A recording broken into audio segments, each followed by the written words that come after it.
Nah, dipuji oleh orang Sayyidina Ali. Engkau beruntung, engkau pintunya ilmu. Imam Ali mengatakan, ya Allah, ampunilah bagiku sesuatu yang mereka tidak mengetahui tentang diriku. Dan jangan engkau siksa aku dengan apa yang mereka katakan terhadapku. Dan jadikanlah aku lebih baik daripada yang mereka sangkakan kepadaku. Nah, itu perkataan Sayyidina Ali bila mana beliau mendapatkan pujian-pujian yang memang beliau berhak untuk dipuji.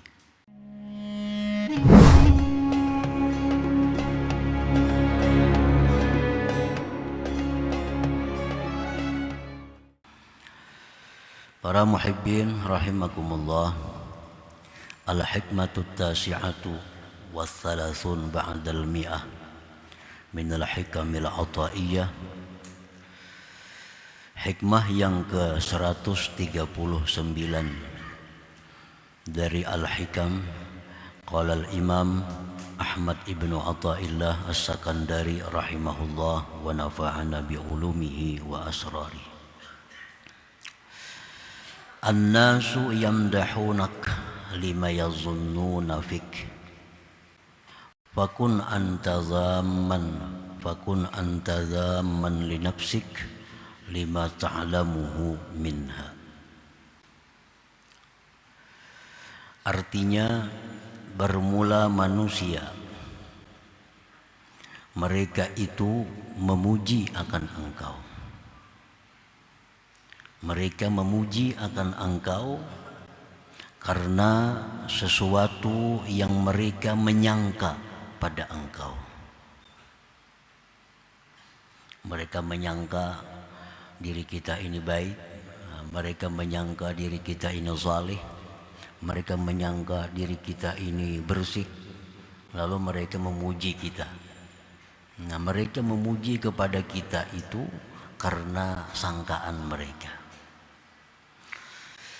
Fakun anta dhamman li nafsik, maka jadilah engkau mencela bagi diri engkau. Jadilah kita mencela dengan diri kita. Lima ta'lamuhu minha, karena sesuatu yang kamu tahu daripada diri engkau itu. Yang tahu diri kita sebenarnya itu adalah kita. Orang lain hanya bisa menyangka. Yang tahu bahwa diri kita ini masih banyak aibnya, yang tahu bahwa diri kita ini banyak riyaknya, yang tahu diri kita ini ada dengkinya, yang tahu diri kita ini ada dendamnya, itu kita. Sedangkan orang lain hanya menyangka kita ini baik, lalu mereka memuji kepada kita.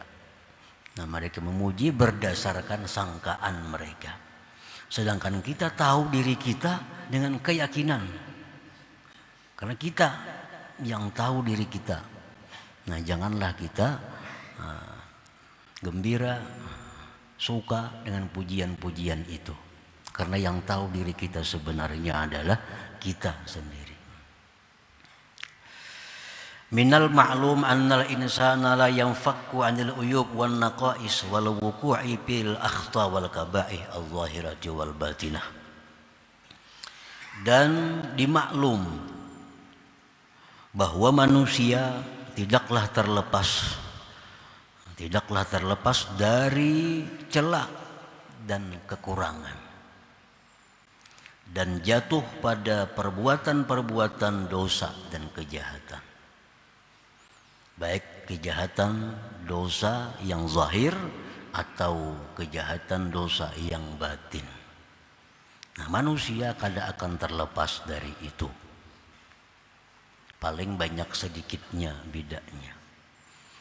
Nah, setiap manusia itu kada lepas daripada aib, daripada celah, daripada memperbuat maksiat. Wa fil hadis, dalam hadis disebutkan kullu bani Adam khata ila akhir. Tiap-tiap manusia itu berbuat salah. Rasulullah sudah menjelaskan bahwa setiap manusia itu berbuat kesalahan.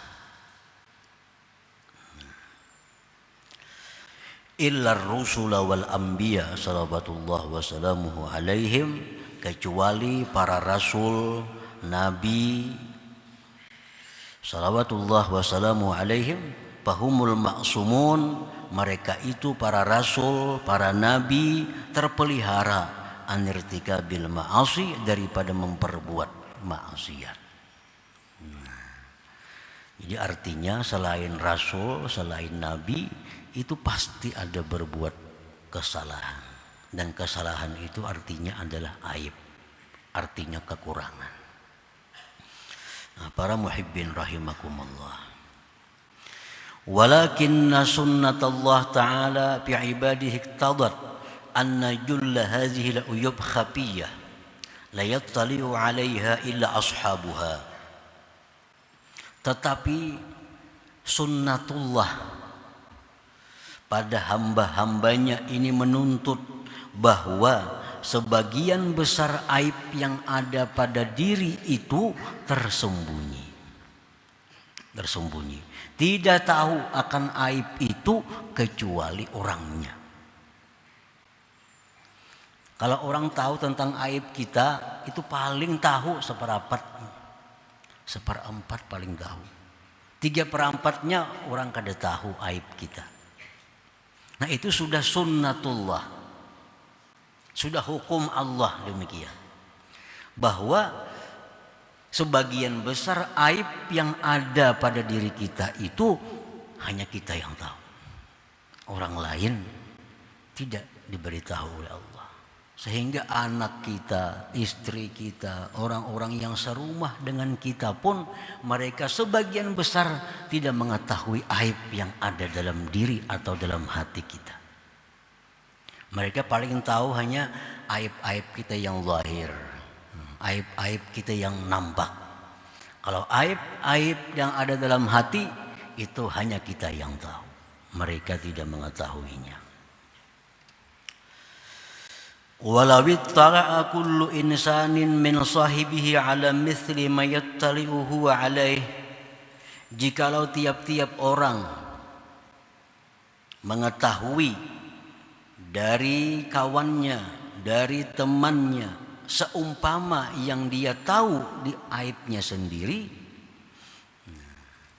artinya andai kata orang lain tahu aib kita sebagaimana kita tahu dengan aib kita. Kita tahu misal aib kita ini ada 10. Nah, kawan kita ini tahu aib kita 10. Persis seperti tahunya kita. Lazalat bainahumul mawaddatu wal mahabbah. Niscaya hilanglah dari mereka itu percintaan dan perkasihan. Niscaya orang tidak akan ada lagi cinta mencintai. Karena sudah tahu sepenuhnya aib yang ada pada diri temannya itu.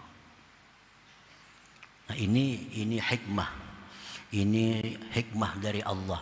Kenapa orang itu tidak dinampakkan seluruhnya aibnya? Hanya sebagian kecil kita tahu aib kawan kita. Hanya sebagian kecil kita tahu aib istri kita. Hanya sebagian kecil kita tahu aib suami kita. Kenapa? Agar tidak hilang cinta di antara mereka itu. Agar tidak hilang kasih sayang di antara mereka itu. Artinya kalau kita tahu teman kita, kawan kita, istri kita, anak kita, tahu kita seluruhnya aib pada dirinya, niscaya kita akan benci melihatnya. Kita akan selalu ingin jauh dari dia. Nah, demikian pula istri kita. Andai kata istri kita tahu seluruh aib yang ada pada hati kita, istri kita pun akan meninggalkan kita. Andai kata kita tahu seluruhnya aib istri kita, kita akan lari meninggalkannya. Nah, ini hikmah dari Allah, bahwa sebagian besar aib itu ditutupi oleh Allah. Hanya sebagian kecil yang kita tahu aib kawan atau teman atau orang yang dekat dengan kita. Nah, para muhibbin rahimakumullah. Wala taqatta'at bainahumut ta'aruf wat ta'awun, dan niscaya putuslah di antara mereka itu saling tolong menolong, saling kenal mengenal. Kenapa kita ingin mengenal si A? Nah, karena kita tidak mengetahui aibnya. Andai kata kita tahu aibnya si A itu sepenuhnya,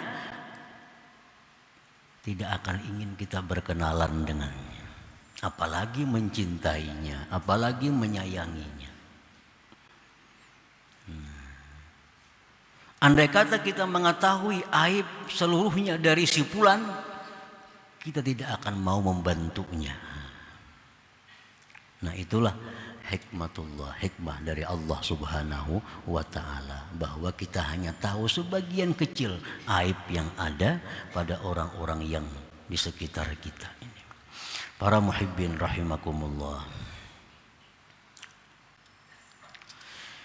idza madahaka insanun bi syai'in laisa mawjudan fik fala tafrah bih bal dhumma nafsak wa azhir karahatak alal madih wa la yaghurrannaka sana'uh li'annahu la ya'lamu illa adh-dhahira faqat wa anta ta'lamu nafsak. Apabila memuji akan engkau oleh seseorang dengan sesuatu, apabila memuji akan engkau oleh seseorang dengan sesuatu yang tidak ada pada diri engkau. Umpamanya kita ini sembahyang tahajud itu balang kambingan. Kadang-kadang tahajud, kadang-kadang pray. Ada orang memuji kita. Unjar orang, wah si fulan itu tiap malam tuh bangun beramal. Kan kada bujur tuh pujiannya, kada bujur.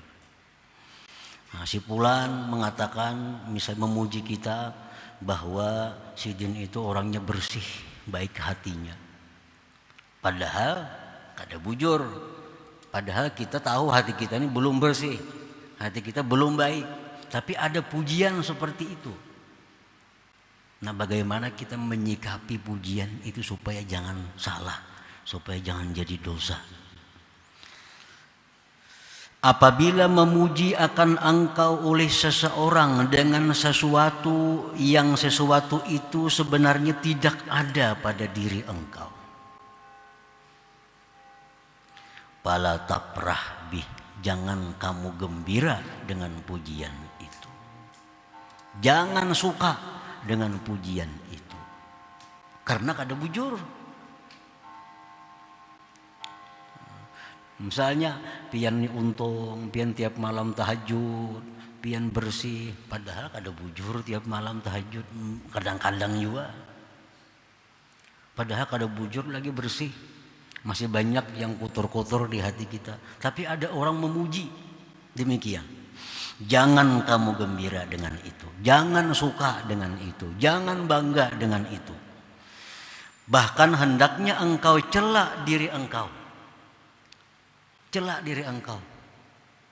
Karena kita tahu diri kita kada bujur kayak itu. Karena kita tahu diri kita kada bujur tiap malam tahajud. Kita tahu diri kita kada bujur bersih. Cela diri engkau. Wa azhir karahataka 'alal madih, dan nampakkan ketidaksukaan engkau atas yang memuji itu. Nampakkan ketidaksukaan engkau atas yang memuji itu. Kami jangan memuji itu, kada bujur pujian nikam itu. Nampakkan ketidaksukaan engkau atas orang yang memuji tadi. Jangan memperdaya akan engkau oleh pujian itu. Mungkin kita suka, gembira dipuji, padahal kada bujur, nah itu terperdaya. Karena dia yang memuji itu tidak tahu, hanya zahir engkau saja, dan engkau tahu sebenarnya diri engkau. Yang tahu sebenarnya itu kita.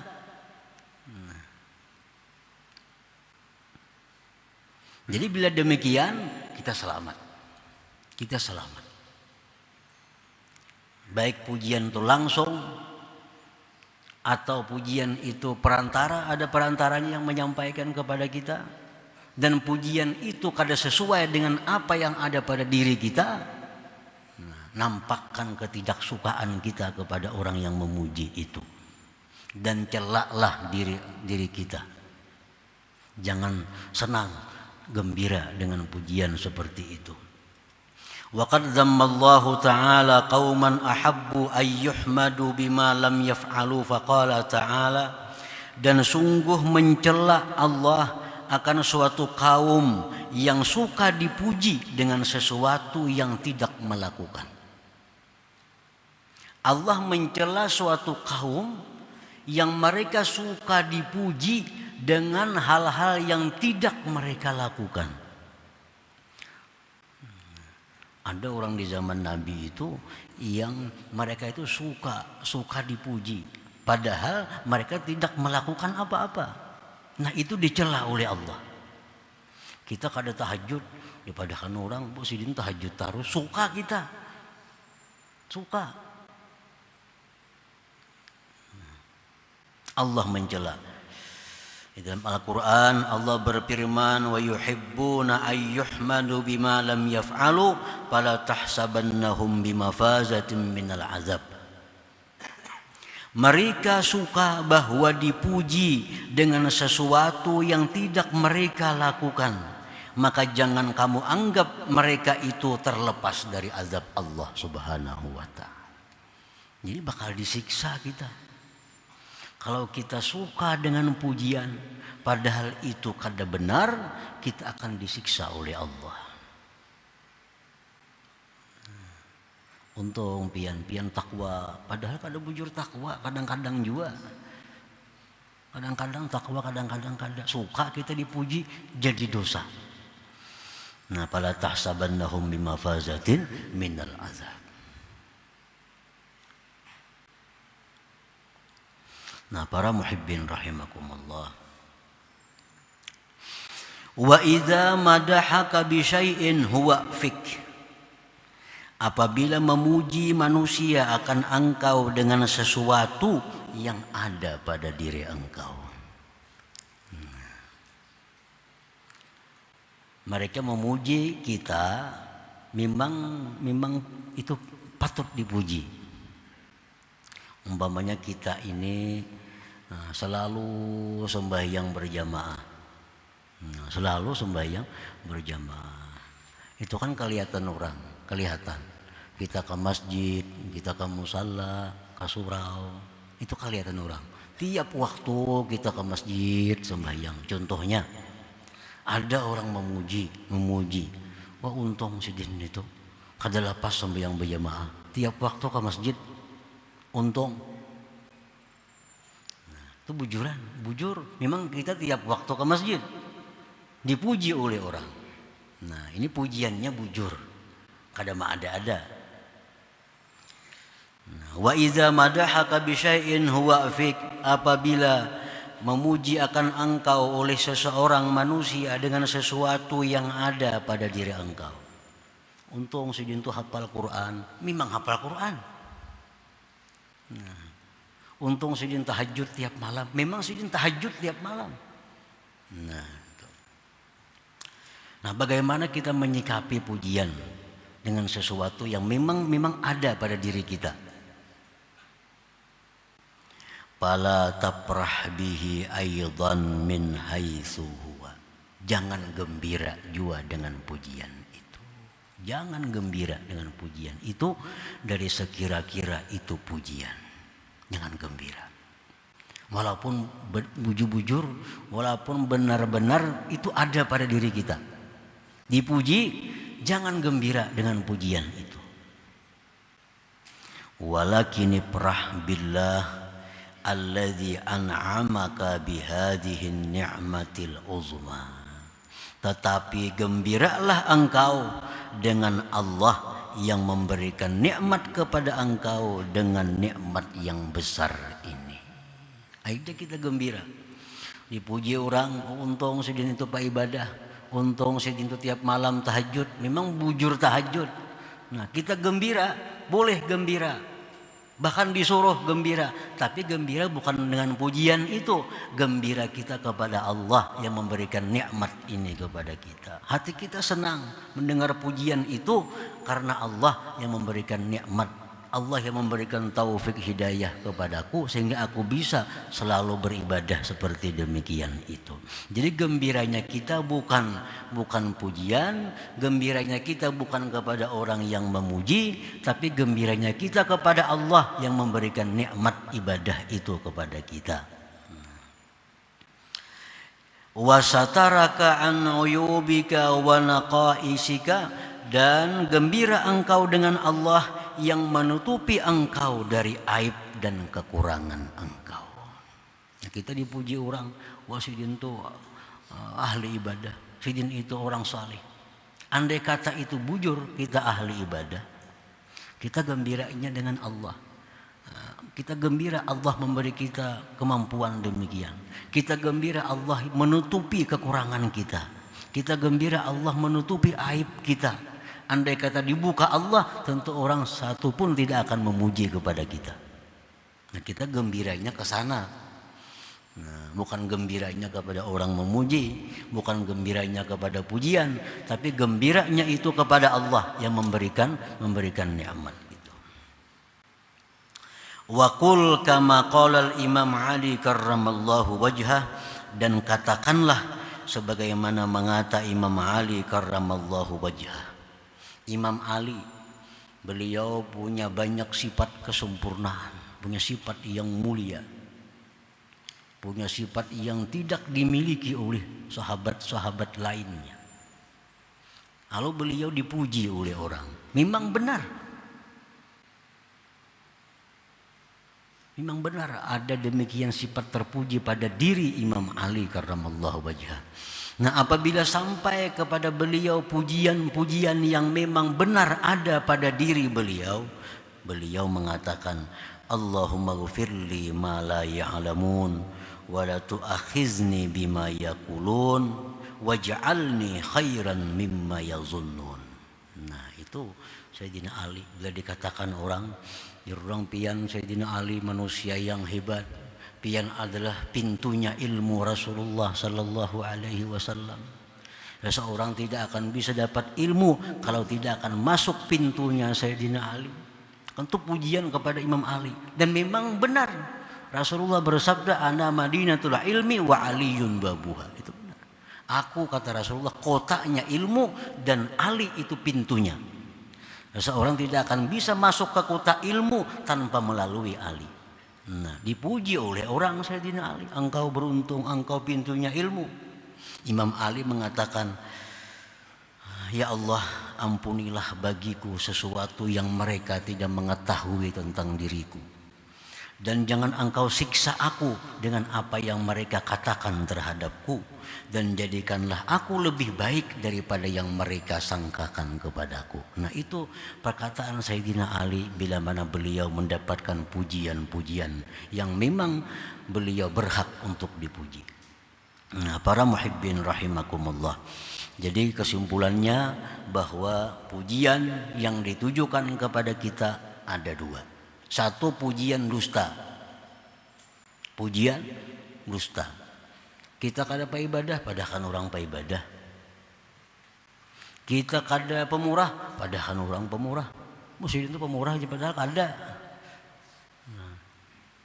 Nah, bila demikian halnya, kita jangan suka nampakkan ketidaksukaan kita kepada yang memuji, karena itu kada benar, itu kada bujur. Jangan terperdaya, jangan suka dengan demikian. Nah, yang kedua, kita dipuji orang dengan sifat yang memang itu ada pada diri kita. Nah, terhadap yang demikian kita boleh gembira, kita boleh suka, tapi sukanya dengan Allah yang memberikan nikmat kepada kita, yang menutupi aib kita. Bila mana demikian, taslam min afatil madhi, engkau akan selamat daripada bahayanya pujian itu. Kal kibri seperti sombong, wal ujbi ujub, wal futur dan lemah daripada beribadah. Itu bahaya pujian. Kalau orang memuji kita dengan tidak demikian caranya kita menyikapi, akan menimbulkan kesombongan dalam diri kita, menimbulkan ujub dalam diri kita, menimbulkan lemah, malas beribadah kepada Allah. Nah, tapi bila demikian tadi halnya kita menyikapi pujian, maka kita akan selamat daripada bahaya-bahaya pujian itu. Nah, para muhibbin rahimakumullah, selanjutnya hikmah yang ke 140.